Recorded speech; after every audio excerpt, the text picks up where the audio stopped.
Hey guys, this is Ben with Exceptional Glass, 888-83 Glass. Today we're in Roseland, New Jersey. Just completed an inline door and knee wall side panel.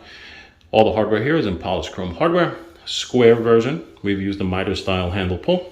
This one is in comparison to the square handle. This one has a more comfortable grip, all right, but still has the profile of square.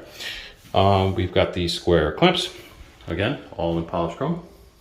And on this one, we used regular clear glass with our clear shield coating. All right, this is just a single acting door. If you've ever seen my videos on, anyway, most of my videos, I like to encourage doors to be double acting. You can take a look at another video right up here. But this one, because of the shower head location and the amount of use this shower is going to take, the shower is mostly for the kids of the house, and they would have to be responsible to open the door inwards if it was allowed to, not to hit that shower head. It's not a big deal for the glass door to hit the shower head. Most shower heads are made of plastic anyway, and the door will take the hit, no problem. The shower head, nah, that's questionable.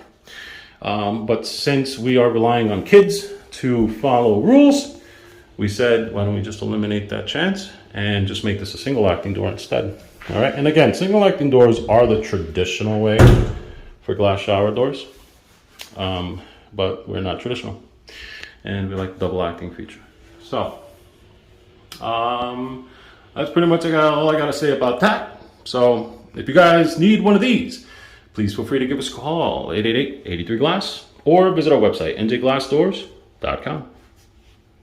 Hey guys, thank you for watching the video. Don't forget to click like and to subscribe to see our latest DIY videos on how you can fix your own freaking shower door. And click a like, thumbs